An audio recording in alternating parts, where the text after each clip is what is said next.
Ray, Leonard. You guys, thanks so much for being here. We so appreciate you making the trip up. You guys don't have any idea how incredible it is to actually be here with you. First and foremost, Max, thank you, man. You're doing a great job since Skip is gone. Thank you, brother. I tell you, man, amazing. And you know, I don't have to ever tell you. Yo, of course, first of all, let's just look at your attire right now. Thank you so much. Killing it. Okay, got that out of the way.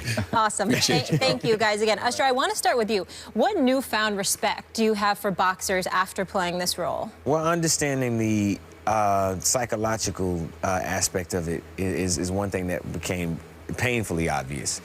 You know, you just have an ultimate respect for, one, the fact that they have to lose that weight, go in front of an entire audience of people who are screaming and hollering, and then still remain focused within a fight. And an opponent's in front of you trying to tear your damn head off. You know, it's like, I don't think, I mean, acting that isn't something that I think I felt was the way to get to the role. I've been plagiarizing this since we started. He said this earlier. You know, you can play any sport you want. Golf, you can play basketball, baseball, football, but you can't play boxing. You have to physically go in there and understand it, and I did that. I had the opportunity to train with Ray. I trained in Atlanta. I trained and also to spar with amateurs in preparation for it, because I really wanted to know what it felt like to be under that type of pressure. You know? And what was it like when you had a conversation with Ray and he knew you would be portraying him in this film? What were the kind of things he said to you? What were the kind of feeling you got from, you know, just with him reacting to you? There were a few steps that had to take place before I got Like there. what? So Jonathan reached out to me and gave me, you know, all of the reasons why he felt it would be a great opportunity for me to go for it if I was willing to do it. I wanted to talk to Ray. So I reached out to Ray and I made him aware that there was a, you know, boxing film being made about Roberto Duran, and they wanted me to play him. Would he, you know, condone it? He said, yes, it'd be an honor to have you do it. You know, I read his book. I read his book, The Big Fight, and it gave me a basis of how to approach him and asking questions leading up to that first fight, in between the second fight, and then the second fight. You know, but the story is, I mean, amazing. We were talking about it before we came out. This is a story that can educate you about the nature of boxing and also to the reality, the heinous side, the dark side of boxing. But it tells an entire story from Duran's early times, early days until his, you know, his success. I got one for each of you. First, I know we've been directing a lot this way, but I got one for you in a second. I'm coming this way. So the hardest thing to do, I think, for an actor who's playing a famous character is to get it down so that people recognize the character, but not just do an imitation. Right. Do an interpretation. Right. A more experienced actor, you expect that from, but there I just watched you. I could see it was Sugar Ray Leonard, but it was an interpretation, not just like an imitation of Sugar Ray Leonard. How do you pull that off as an inexperienced actor? Well, first and foremost, I had to get my inner Steven on. You know, I just seen you on General Hospital, so you... No, I'll do so. Brick. Call him Brick. The first thing is to train like a boxer. I said it. You know, you can't act this. You really have to...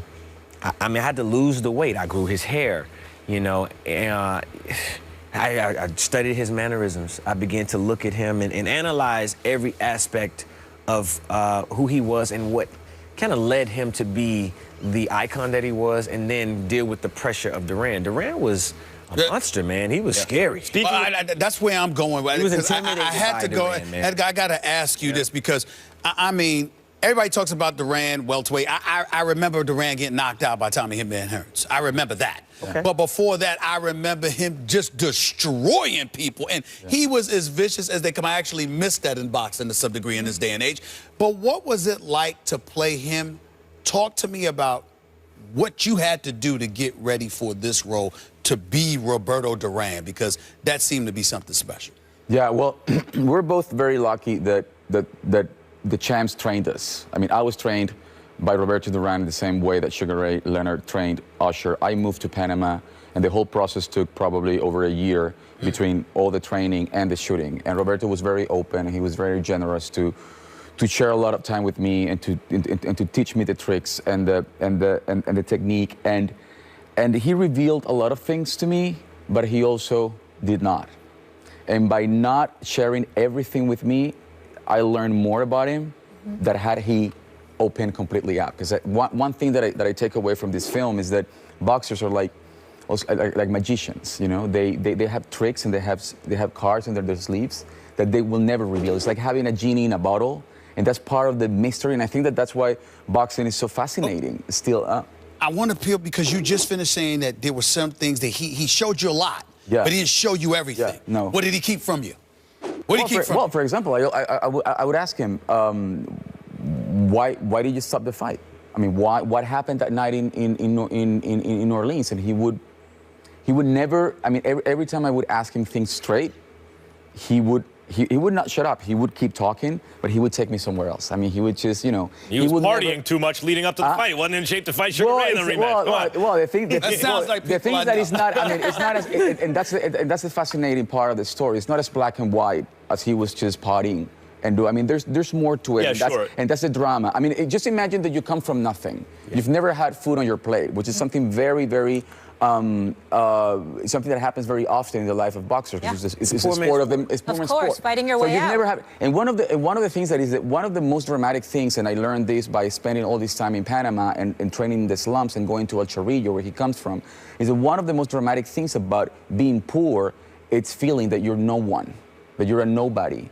And this is a kid who never had food on his plate, and then suddenly he had, for the first time, all the money to buy all the food, and for the first time, all eyes are on him. That could be very overwhelming, and that is something that also, we can relate to that. I mean, people who are on the spotlight. I mean, it's something that actually the movie explores and would give great clues to all boxing fans out there on what the events and the things that went down and led to that fight. I feel the need to chime in here because I was talking to Usher about this off the air before the show. I need either one of y'all to explain this to me. We see no mas. Yeah. Usher was talking about how it ain't that simple, Stephen A. It's not that simple. There's more to it than that. Yeah. Here's what I'm thinking is, Latino, you know, that hardcore heritage, fight, drop, you give up at no time. And that's exactly what Roberto Duran did. Whether he said the words no mas or not is irrelevant to me. The fact is, it's clear that night he quit. What do y'all take from that? He didn't quit. He said go to hell. That's different. He said go to hell. He said go to hell, but I'm not going to tell you. Stop fighting. Yo, but this is precisely the point. We're going to reinvigorate the conversation. Yeah. And you'll get a different perspective because now you're getting the full perspective. You get a chance to understand the reality. And I don't want to advocate specifically for Roberto Duran because I didn't play the Roberto Duran, but I can tell you. But go ahead, you can. But looking at the film, you really do get an understanding of how political this could be, how the business sometimes takes over, how you know the reality of who we are and how much we celebrate in our wins. That actually does play a part in it. In a way, being a debate about whether it was diuretics, rather it was, he wasn't ready for the fight, rather he actually, got beat down by. In a way, it was the ultimate. He got in his head. It's all of that. It's actually a bit of all of it. In a way, it was the ultimate tough guy move. In a way, I mean, you could see it screening, but you could interpret it as the ultimate tough guy move. Look, I don't have it tonight. I've been partying. This dude is psyching me out. He's embarrassing me. I'm not going to give him the satisfaction of seeing me on the canvas. Goodbye. Yeah, but this is the thing. And this is why I really love. You could interpret it that way. Yeah, but Max, you haven't seen the film, and I think that you are gonna really enjoy. Still, you're gonna love the film because actually, all the clues to what you're saying. Are you got Robert De Niro in the Roberto Duran movie? You think I'm not seeing this movie? Yeah, what I'm saying is that it's way more complex, and this is something that we learned. I mean, this is the thing. Because we went through the process of becoming fighters, not professional fighters, but we fight. I mean, we had to become boxers in order to access and to understand these characters. And going through the pressure and the deprivation and the hardship and the struggle really changed us. Yeah. So it's very difficult. I mean, it's very simplistic to say he was just tired because he was partying and he just felt bad and he said, first of all, he didn't quit. Right. He said go to hell, but not necessarily. This is as much as I'm going to say because I don't want to reveal. I want people, this is the tease for you to go and see the film. To his fellow athlete.